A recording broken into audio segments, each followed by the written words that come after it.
Oldjuk meg ezt a másodfokú egyenlőtlenséget a valós számok halmazán. Ahhoz, hogy megtaláljuk ennek a függvénynek a zérus helyeit, ugye a függvény maga fx négyzet plusz 5x mínusz 6, tudjuk, hogy ennek a képe majd egy parabola lesz, hogy megtaláljam a zérus helyeit, meg kell oldanom ezt a másodfokú egyenletet a megoldó képlet segítségével. Ugye csak akkor tudok megoldó képletet írni, ha egyenletem van, tehát ez az első lépés mindig, hogy átírom. Megoldó képlet, mínusz b, ugye a b értéke most plusz 5, plusz-mínusz gyök alatt, b négyzetből 4-szer a az a mínusz 1, az x négyzet együtthatója, és szorozva a c érték most mínusz 6, és osztva kétszer a-val, az a az ugye mínusz 1, az előbb megbeszéltük.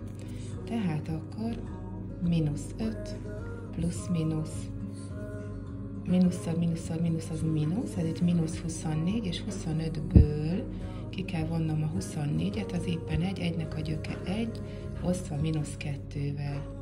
Tehát az egyik gyökünk, amit mi zérushelynek fogunk használni, mínusz 5 meg 1, mínusz 4, mínusz 4-ben a mínusz 2 az 2, a másik gyök, az pedig mínusz 5-ből 1, mínusz 6, osztva mínusz 2-vel az éppen 3. Ugye ezek itt most számunkra a zérushelyek, a zérushelyek segítségével fogjuk megrajzolni, vagyis megrajzolni a görbét, vagyis megoldani ezt a másodfokú egyenlőtlenséget. Na nézzük a zérushelyekre, tehát kaptunk 2-t, és 3-at.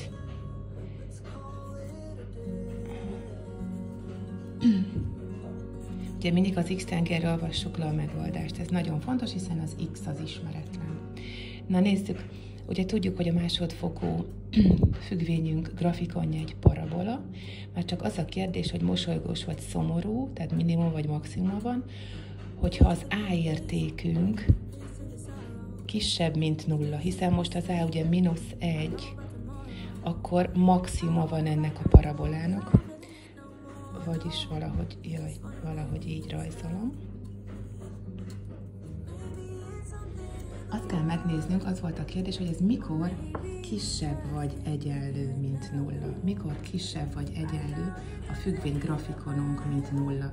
A nullát tekinthetjük ugye úgy, mint a tengerszint alatt kell most megmondanunk. Ugye ami nem érdekel, azt akár le is takarhatom, engem nem érdekel, hogy most mi van a tengerszint fölött, vagyis az x-tengely fölött, hanem az a fontos számunkra, mi van az x-tengely alatt. Tehát ezek a függvény értékek milyen x változók esetén jönnek. Vagyis 2-nél kisebbek, ugye, hogyha errefelé bármilyen x-et behelyettesítek ide, és kiszámolnám, mindenképpen negatív értéket kapok.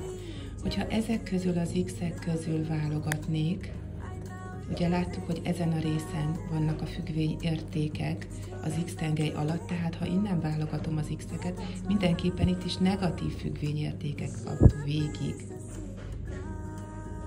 Most még azt kell eldöntenünk, hogy benne vannak a zérushelyeink, vagyis a 2 és a 3, ugye, amit itt megkaptunk.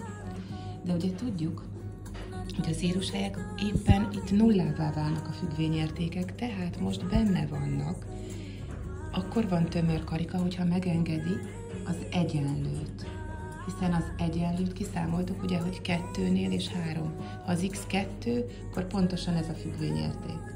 Az x3 pontosan ez, tehát benne van a megoldásban. Vagyis, ha leszeretném olvasni, hogy mi ennek az egyenlőtlenségnek a megoldás halmaza, akkor a következőre jutok.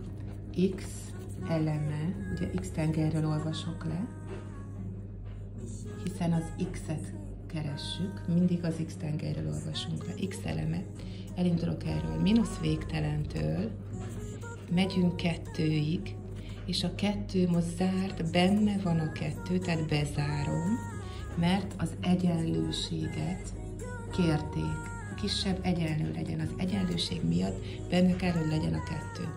Megyünk tovább 3-tól, plusz végtelenig, és a 3 benne van, hiszen az egyenlőséget megengedi ez az egyenlőtlenség. És a 2 halmaz unióját kell vennem, tehát az x-értékek vagy ebből az intervallumból, vagy ebből az intervallumból valók.